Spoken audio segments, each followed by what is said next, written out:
Glass doors slammed against the wall as two FBI agents burst into First Continental Bank. Sidearms drawn and voices cutting like sirens.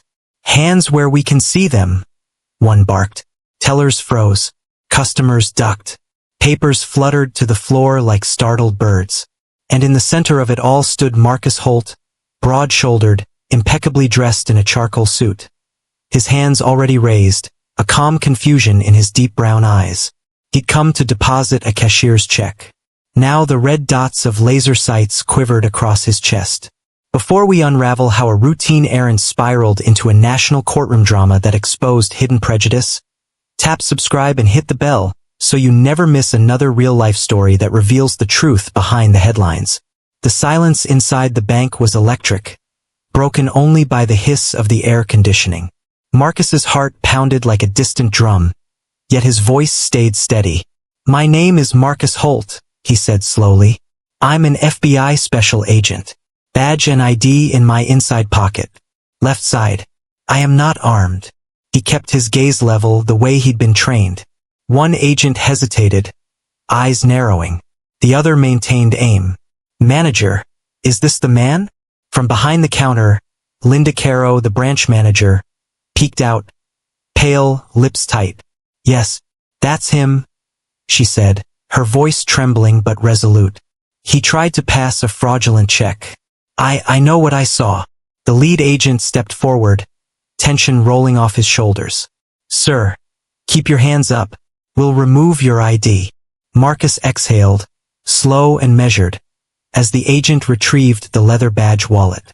A flick of the thumb, a glance, and the room's energy shifted like a sudden gust of wind.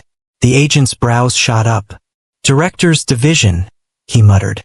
Then louder, "Special Agent Holt, sir?" Holsters clicked as weapons lowered. A collective gasp rippled through the bank. Linda's knees seemed to buckle. I didn't know," she stammered. He looked." She didn't finish. Marcus lowered his hands with deliberate calm. "You called a federal response because I looked what exactly?" His voice carried, each word sharp enough to slice the quiet. The customers, still crouched, eyes wide, absorbed every syllable. The teller nearest the door whispered, "Oh my God!" The day had started ordinarily enough. Marcus woke before dawn in his modest brownstone in Arlington, Virginia. A decade with the Bureau had trained him to rise before the sun, but today he moved with an unusual lightness. He'd closed on his first investment property and held in his pocket a cashier's check representing years of careful saving. At First Continental's downtown branch, he waited in line like everyone else, nodding politely at a mother soothing her toddler and an older man counting out coins. When it was his turn, he approached the counter with an easy smile. "I'd like to deposit this," he told the teller, sliding the check forward. The amount, mid-six figures, earned a quick blink from the young woman. She disappeared to confer with the manager. Minutes passed. Then Linda Caro emerged, crisp navy suit, platinum hair pinned perfectly, a polite smile that didn't reach her eyes. She examined the check as though it carried a hidden toxin. "This is quite a sum," she said, each word clipped. "Do you have additional identification?" Marcus produced his driver's license and bureau ID.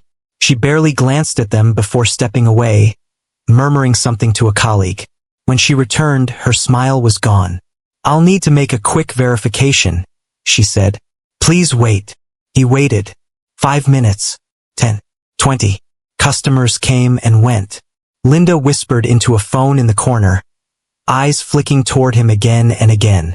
Now, in the aftermath of the armed entry, murmurs swelled. The lead agent holstered his weapon and turned to Linda. "Ma'am, why exactly did you request federal assistance?" Her face flushed crimson. "The check, it looked suspicious. And she faltered. "He was acting nervous." Marcus gave a short, incredulous laugh. "I was standing in line and checking my phone." Another agent approached, voice low but firm. "Mr. Holt, we deeply regret this. We received a call describing a large-scale fraud attempt by a dangerous suspect. Procedure required immediate response." The spectacle drew smartphone cameras. Within hours, shaky footage of Marcus's calm composure, and the agent's dawning realization flooded social media. Hashtag bank bias trended before sunset. Days later, Marcus sat across from his attorney, Elaine Porter, in a sunlit conference room overlooking the Potomac. They humiliated you, she said, adjusting her glasses. And that manager? She set a chain of events in motion that could have gotten you killed. We're filing suit, civil rights violations, defamation, emotional distress. And the Bureau will back you. Quietly but firmly. Marcus leaned back. I don't want revenge. I want accountability. The suit landed like a thunderclap. National outlets replayed the viral video as commentators dissected implicit bias in banking. First Continental issued a carefully worded apology. But the Department of Justice opened an inquiry. The trial of Holt v. First Continental Bank began 8 months later in a federal courthouse thick with reporters. Opening statements crackled with tension. Elaine Porter told the jury, "This case is about more than a mistaken phone call. It is about the dangerous cocktail of prejudice and power. A cocktail that nearly cost my client his life." Linda Caro, facing the plaintiff's table, kept her eyes fixed on the judge. The bank's attorneys argued she had followed protocol against fraud. But cross-examination revealed gaps. The check had verified as authentic within minutes. Marcus's ID matched perfectly. "Ms. Caro," Elaine said, voice like steel, "did you ever consider that your suspicion was based less on procedure and more on the color of Mr. Holt's skin?" Linda's silence spoke louder than any answer. Marcus testified with quiet strength, recounting the moment the agents stormed in, the muzzle flashes of their weapons catching the fluorescent lights. "I have trained with those men," he told the jury. "But in that instant I was not a fellow officer. I was a threat. And I thought, if I move a muscle, I die." Gasps echoed through the gallery. When closing arguments ended, the jury deliberated only 3 hours. The verdict: liability on all counts. Damages: 7 figures. Judge Redding addressed the courtroom, her voice ringing clear. "This is a warning and a lesson. Prejudice cloaked as caution is still prejudice. Today, accountability prevails." Reporters raced to broadcast the outcome. Cameras flashed as Marcus emerged onto the courthouse steps, flanked by colleagues from the Bureau. Some still in their dark suits, their badges gleaming in the late afternoon sun. One of the agents from that fateful day stepped forward. With a solemn nod, he raised a hand in salute. Others followed. A respectful, public acknowledgement. The crowd erupted in applause. Marcus took the podium steady as ever. "I stand here not for vengeance, but for every person who has felt the weight of suspicion simply for existing in their own skin. Today we showed that the system can correct itself, but it should never have to start from such a place." The flashbulbs flared like fireworks. And across the country, millions who had watched that first chaotic video felt something rare. A spark of hope that perhaps justice, when demanded with patience and courage, can still be served.